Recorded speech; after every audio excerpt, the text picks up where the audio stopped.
हम सब यहाँ संविधान दिवस को स्मरण करने के लिए एकत्रित हुए हैं। आज 26 जून और गुरुवार है। याद कीजिए 50 साल पहले भी 26 जून और गुरुवार ही था। ये संयोग है, लेकिन 50 साल पहले 26 जून की जो सुबह आई थी उसमें आपातकाल की कालिक लिपटी हुई थी। आपको हमारे गहलोत साहब ने बहुत बड़े संस्मरण सुनाए और मैं आप सभी भाई बहनों से कहना चाहता हूं कि जो सामने हमारे लोकतंत्र सेनानी बैठे हैं, इनके पास समय निकाल करके घंटे आधा घंटे आप बैठो। कई लोग कहते हैं, अभी कह रहे थे कि 50 साल इमरजेंसी को हो गए, लेकिन आप याद क्यों करते हैं?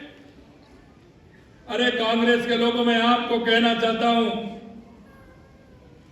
अरे इनकी तो पीढ़ियां याद करेंगी। वो याद इसलिए करेंगी कि इन्होंने उस दंश को झेला है। भरी जवानी में जब ये भारत मां का नारा लगा रहे थे, इनको जेलों में ठूस के डाल दिया गया था। अभी बता रहे थे हमारे व्यास जी, दोनों उनके पिताजी और वो दोनों जेल के अंदर बंद थे। ऐसे कई लोग थे जिन्होंने तीनों भाई बंद हो गए, साथ में पिताजी भी चले गए। अरे उनका परिवार का ख्याल, उनके माता पिता का ख्याल। अरे आपने तो ऐसी दरिंदगी की थी, अगर किसी लोकतंत्र सेनानी भाई का अगर जेल में बंद है, उसकी माताजी का देहावसान हो गया, उनके पिताजी का देहावसान हो गया, या उनके किसी बुजुर्ग का, बाबा का या दादाजी का हो गया, आपने उनको छुट्टी तक नहीं दी कि वो उनका दाह संस्कार करके भी आ जाएं, दाह संस्कार करके भी आ जाएं। क्या ये बात भूलने वाली है? क्या ये उनके बेटे को पता नहीं होगा? आने वाले उसके नाती को पता नहीं होगा? उसकी पीढ़ी को पता नहीं होगा? कांग्रेस के लोग कहते हैं कि ये भूलने वाली बात है। अरे पाप कभी भूला नहीं जाता है। जिस तरह का काम आपने लोकतंत्र को समाप्त करने का किया, लोकतंत्र का गला घोटने का काम किया, उन लोगों को जो भारत मां का नारा देते थे, राष्ट्रवादी लोग थे, उनको आपने जेलों में ठूस दिया। उनके परिवार की चिंता नहीं की। लेकिन मैं धन्यवाद देना चाहता हूं हमारे उन संघ के सभी कार्यकर्ताओं को, हमारे आरएसएस के सभी कार्यकर्ता, हमारे जनसंघ के कार्यकर्ताओं को। वो ऐसे कार्यकर्ता भी थे जिन्होंने उन परिवारों का ध्यान रखने का भी काम किया था। ऐसे बहुत से लोग थे, पिताजी जेल में चले गए, लेकिन बेटे का दायित्व बन गया कि मेरे पिताजी तो जेल में हैं, मैं क्या करूं। वो डेली सूचना देते थे और जो हमारे सेनानी बंद थे उनके घर की चिंता भी करते थे। लेकिन वो चिंता करते थे, लेकिन आपने देखा ऐसे कितने परिवार थे जिनके बच्चे क्लासों में पढ़ते थे, उनकी पढ़ाई छूट गई। जिन बहनों की शादी होने वाली थी, वो शादी की बात करके गए थे, उनकी शादी छूट गई। जिन बच्चों की शादी की बात कर रहे थे, उन्होंने समझा कि पता नहीं जेल से कब आएंगे, उनकी शादियां छूट गई थी। अरे ये कोई भूलने वाला विषय है क्या? ये कोई भूलने वाला विषय है क्या? जिसकी फटी नहीं बेवाई, वो क्या जाने पीर पर आई। गहलोत साहब, जब पता लगता आपका, जब कोई परिवार में से बंद होता और कोई इस तरह की घटना हो जाती, आपको ये साधारण लगता है? आप इसे साधारण कहते हैं? आपको अपने आईने में देखिए, देश की जनता से पूछिए कि उसके साथ कितना कुटाराघात हुआ, सिर्फ एक कुर्सी के लिए। आप कुर्सी के लिए क्या क्या कर सकते हैं, ये देश की जनता जानती है। ये देश की जनता भली बात जानती है कि आप कुर्सी के लिए कहां तक गिर सकते हैं।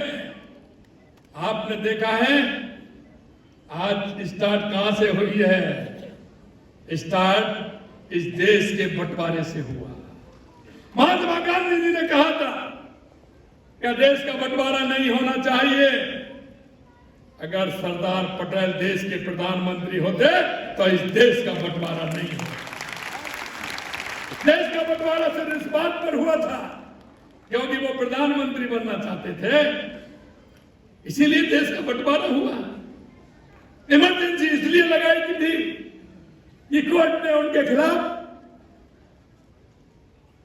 न्यायालय ने ये आदेश दे दिया था कि वो 6 साल तक चुनाव नहीं लड़ सकती। उनका चुनाव कोर्ट ने निरस्त कर दिया।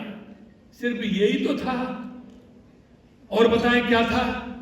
आपने सिर्फ राजनीति के लिए और कुर्सी के लिए इस देश को बर्बाद करने का काम हमेशा से किया है, और ये देश की जनता धीरे धीरे आपको जवाब दे रही है और आपको जवाब मिल भी रहा है। क्या बात करते हैं आप ये कहते हैं ये जनता भूलने वाली नहीं है, जनता भूलने वाली नहीं है। आपने इस देश के कितने प्रदेशों में चुनी हुई सरकारों को बर्खास्त करने का काम किया, जरा एक बार गिनती तो देख ले। क्या आपने कभी सोचा कि देश में चुनी हुई सरकारों को हमने कितनी को बर्खास्त करने का काम किया? 356 का कितनी बार दुरुपयोग किया है? ये देश की जनता हर गलती का जवाब मांगती है और हर गलती का जवाब देना पड़ेगा। मैं आपसे कहना चाहता हूं, आपने जिस तरह से लोकतंत्र के इन प्रहरियों को रौंदने का काम किया, हमने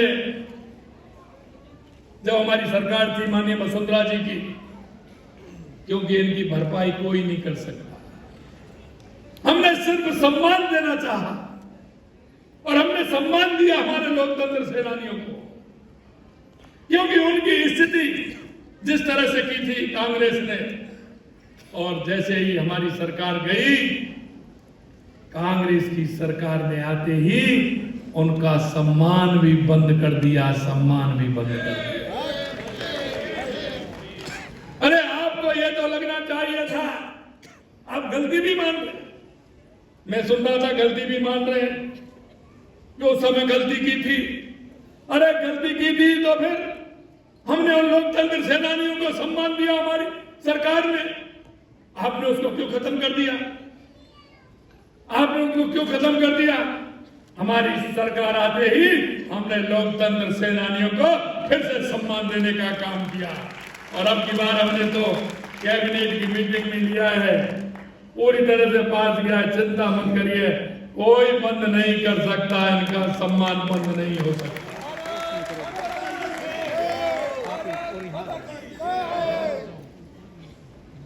यही नहीं किया। अरे आपके जो विपक्षी लोग थे उनसे तो डर था, लेकिन अखबार वालों से क्या डर था? उनको भी जेलों में डाल दिया, उनकी प्रेस पर भी अंकुश लगा दिया, आम जन जो भी बोलता था उस पर भी अंकुश लगाने का काम किया, सेंसरशिप लगा दी गई थी, पत्रकारों को जेल में डाल दिया गया था। मीसा और DIR जैसे काले कानून के जरिए 1 लाख से अधिक नागरिकों को बिना किसी मुकदमे के जेलों में ठूस दिया। इसमें जयप्रकाश नारायण, अटल बिहारी वाजपेयी, लालकृष्ण आडवाणी, मुरली मनोहर जोशी, राजनाथ सिंह जी जैसे तमाम हमारे नेता थे जिनको जेल में डाल दिया गया था। यही नहीं, विरोधियों को जेल में मानसिक शारीरिक यात्राएं भी दी गई थी।